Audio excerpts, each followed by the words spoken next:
tu es propriétaire d'entreprise, tu te dois d'être extrêmement créatif. J'adore ça. Facile, rapide. De garder un côté humain. D'avoir une vie équilibrée.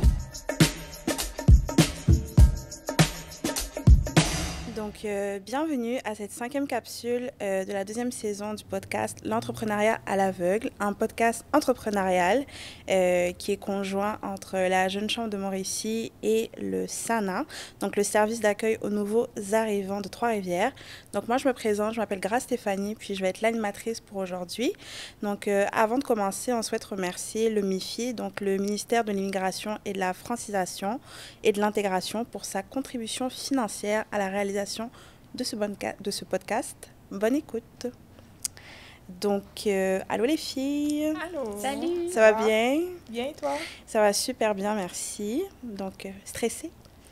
Un peu. Ça va bien.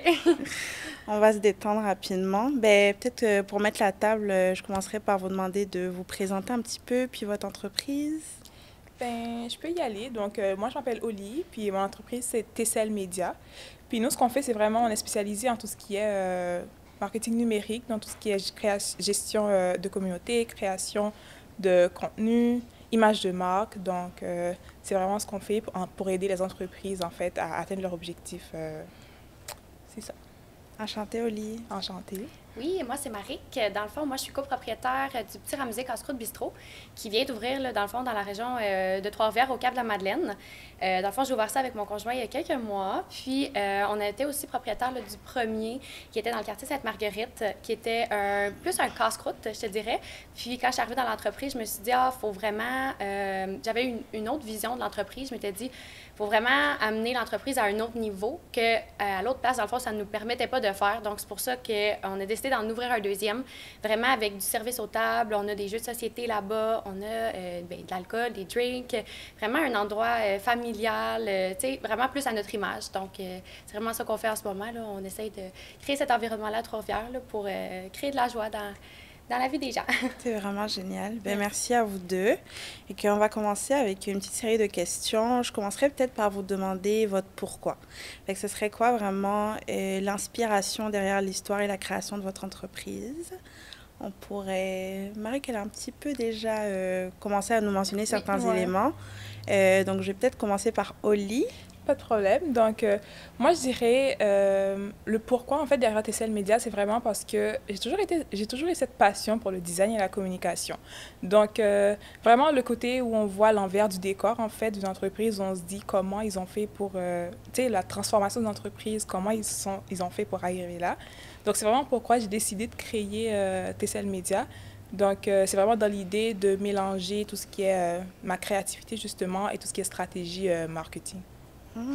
Super. Ouais. J'ai envie d'aller te chercher un peu plus profond, si tu permets.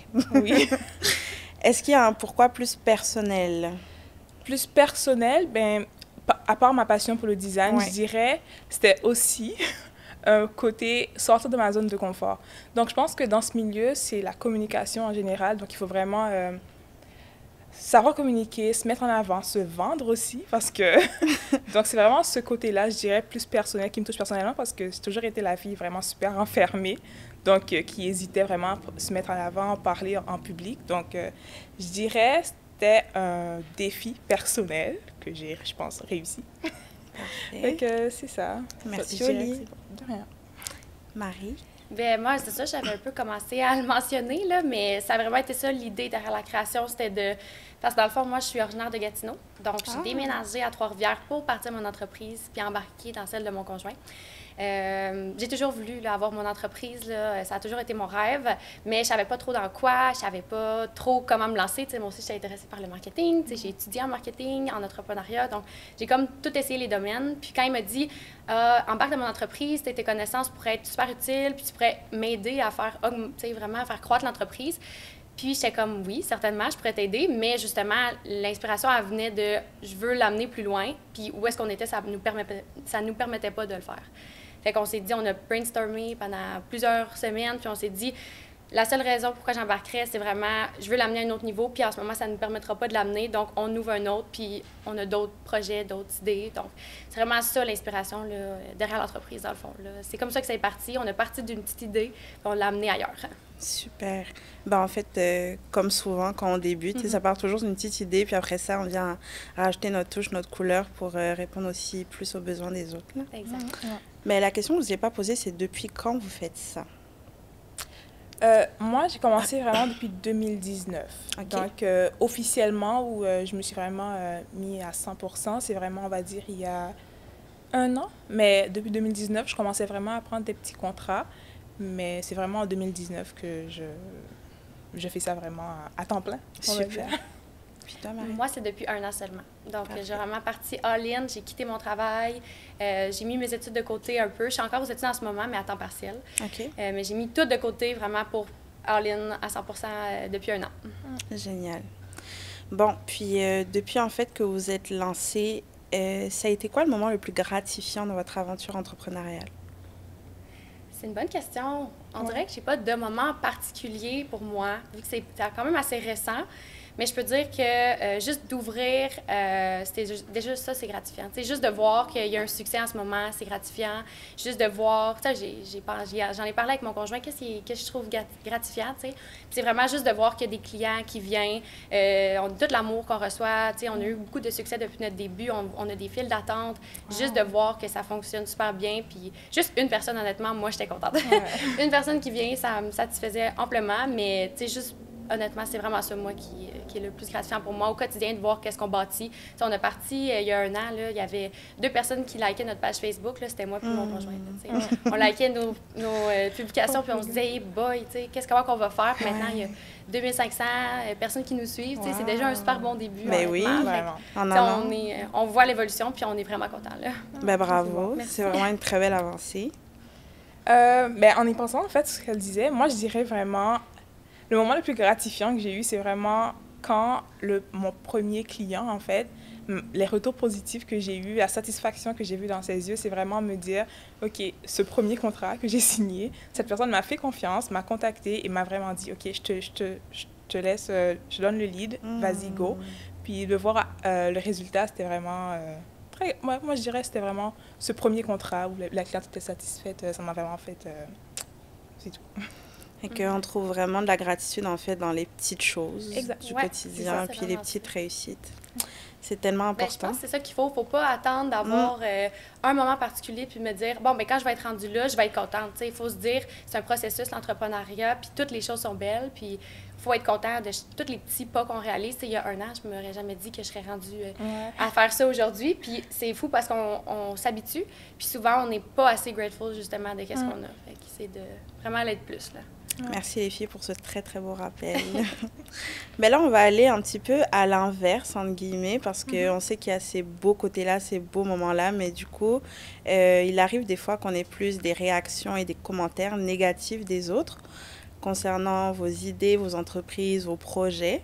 Donc moi, j'aimerais savoir, est-ce que vous en avez déjà eu, puis justement, comment est-ce que vous gérez ce côté-là un petit peu moins rose de l'entrepreneuriat? Moi, je dirais vraiment... J'accueille vraiment les critiques, OK? Tant que c'est fait dans le respect, donc je suis très... dès que la critique est constructive, je n'ai vraiment aucun problème. Donc, dès que c'est fait dans le respect, moi, je suis vraiment ouverte à tout ce qui est, tu sais, plusieurs cerveaux, plus d'idées. Donc, tu trouves mon idée moins bonne. Donc, c'est vraiment juste échanger, un échange. Donc, moi, je le prends pas vraiment négativement. C'est vraiment, moi, m'aider à grandir et m'améliorer dans ce que je fais. Et puis c'est important aussi pour s'améliorer avec le temps. Là, exactement, c'est ça. Les retours clients, c'est précieux. Ouais. Même chose pour moi, j'accueille les critiques super bien. C'est sûr qu'un restaurant, c'est très relatif. Les critiques ne sont pas nécessairement envers nous, mais souvent envers le restaurant ou envers l'expérience qu'ils ont eue en tant que telle. Donc, c'est 2 choses différentes. Les critiques personnelles à moi, j'en ai pas vraiment eu, mais c'est sûr qu'au début, quand j'ai dit, je vais déménager à Trois-Rivières, quitter mon emploi, qui était comme un bon emploi, je vais mettre mes études de côté, c'est sûr que les retours des gens autour de moi étaient... Il y en avait que c'était bon, mais ma famille, ils m'ont toujours supporté là-dedans, mais ils étaient comme, t'es sûre, donc c'est certain que je l'ai toujours bien pris, puis je suis à l'écoute de leurs commentaires, mais au bout de la ligne, je vais faire qu'est-ce que moi, je veux vraiment faire. Puis du côté plus restaurant, nous, on est super à l'aise à avoir des critiques, mais comme Elle dit. Oui, Oli. Comme Oli dit, c'est toujours quand c'est dans le respect, parce que nous aussi, on agit dans le respect, mais chaque fois qu'on a un commentaire négatif, nous, on prend personnellement la peine, là, littéralement, d'appeler le client.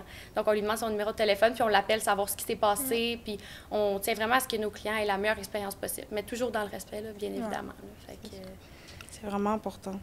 Puis, en fait, dans ton cas, Oli, tu disais... Depuis 2019, tu as commencé, Exact. puis depuis 1 an, tu t'es vraiment mis vraiment à 100% là-dedans. J'ai envie de te demander, puis en fait, à vous deux, ce serait quoi peut-être le conseil que tu donnerais à la toi de 2019? Je dirais vraiment, ça va sonner vraiment cliché, OK?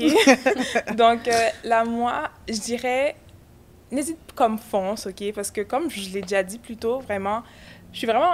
je vais parler dans le passé. J'étais une fille vraiment super réservée, vraiment, entre guillemets, timide.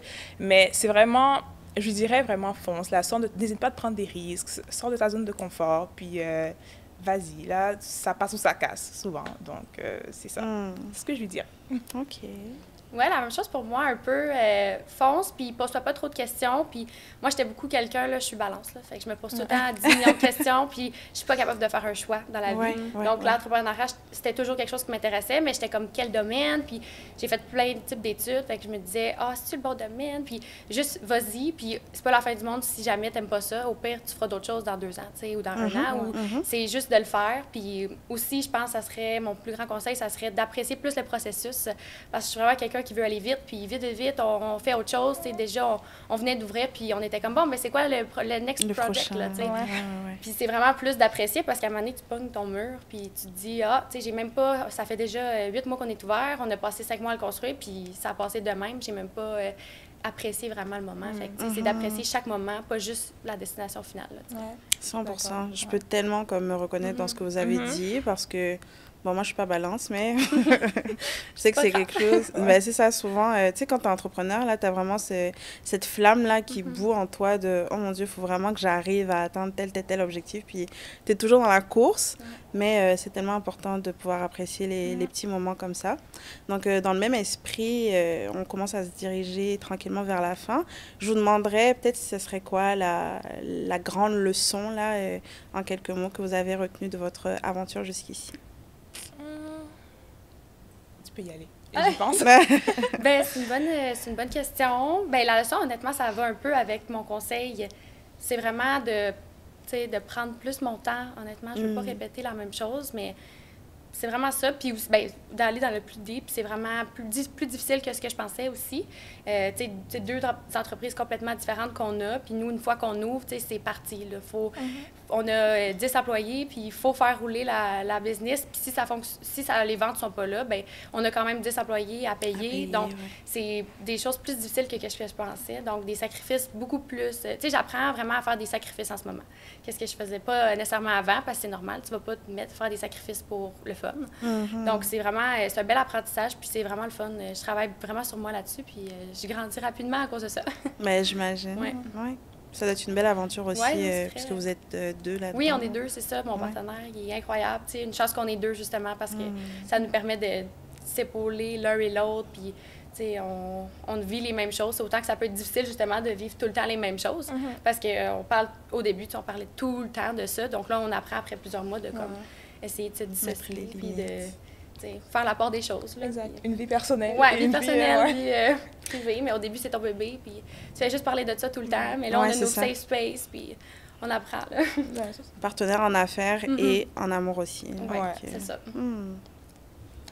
La leçon, en fait, je dirais, comme, sois focus sur une chose à la fois, en fait. Je vais le dire de même, une chose à la fois, parce que je me rappelle au départ, je suis une créative dans l'âme. J'aime m'appeler comme ça parce que je suis multipassionnée. J'ai tellement d'idées tout le temps. Comme, je veux toutes les combiner, mais c'est pas possible parce que, tu sais, tout marche pas ensemble. Fait que c'est vraiment juste, prends le temps. Il n'y a pas de rush. Comme, vraiment, prends ton temps. Parce que j'ai vraiment eu mes échecs aussi, là, au départ, parce que, tu sais, exemple, je fais de la peinture, OK? Je suis bonne, je fais de la peinture. Puis au départ, je voulais, OK, je pars, j'ai ouvert mon site web, je vendais mes toiles, ça fonctionnait très, très bien à Montréal, j'étais à Montréal. Je faisais des expositions, Puis à un moment donné, je suis OK, non, je suis tannée, je ne veux plus faire de la peinture. Donc, je pars autre chose. C'est vraiment juste des fois, là, parce que ça peut vraiment être drainant. Vraiment juste focus sur une chose, fais juste une chose à la fois, puis prends ton temps. Donc, c'est ça. Ouais, je pense que c'est une fois que tu dis oui à un projet, c'est de dire, bon, ben c'est ça mon projet pour un certain nombre de temps, puis rien d'autre. Ouais. C'est vraiment de pas être en doute, puis tu sais, j'écoutais tantôt les doutes, mais oui, on est tout le temps en doute au début, mais une fois que tu pars, puis tu dis, oui, moi, il n'y a plus de doute, puis jusqu'à temps que ça fonctionne, là, ça va être ça, puis c'est tout, là. Exact, ouais. Ben, on avance tranquillement vers la fin. J'ai une petite question finale pour vous. Qu'est-ce qu'on peut vous souhaiter? Le souhait que j'aimerais pour TCL, c'est vraiment l'évolution, plus de partenariats, vraiment plus de rencontres, plus de connexions, de réseautage, vraiment rencontrer plus de monde, me faire vraiment plus connaître, en fait, en Mauricie. Puis je dirais aussi, qu'est-ce que je pourrais dire d'autre? Vraiment prendre ma place, en fait, dans notre communauté. Ça serait vraiment ça, je pense, que j'aimerais comme souhait pour TCL. Ce serait ça. Moi, même chose, ben, ça serait vraiment du succès. Ouais. Je veux que le petit Ramsey devienne connu de tout le monde, parce que là, c'est sûr qu'il n'est pas encore connu de tout le monde, même pas à Trois-Rivières, donc on va commencer par ça.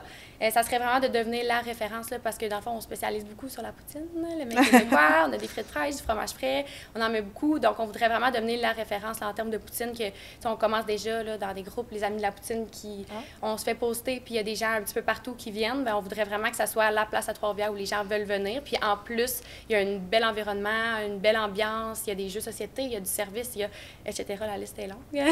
On a un beau terrain, on est sur le boulevard Thibault, c'est super passant, donc bien situé. Fait que ça serait vraiment ça, beaucoup de succès. Puis on a plein d'autres projets sur la table, mais comme j'ai dit, on ne veut pas aller trop vite. Exact, c'est ça. C'est ça, nous aussi, on est comme ça. Là. Ouais. Tu es en train de me donner faim, Marik. Tu viendras. On tire vers la fin. Ben, c'est sûr qu'on va passer. On vous Ben, souhaite toutes les deux beaucoup de succès. Justement, merci beaucoup pour votre transparence. Ça fait plaisir. Puis, merci à vous, chers auditeurs et auditrices, pour votre écoute. On vous rappelle que les capsules de Entrepreneuriat à l'aveugle vont être disponibles sur Spotify, Balado et également YouTube. Et on vous dit à très bientôt pour une prochaine capsule. Merci.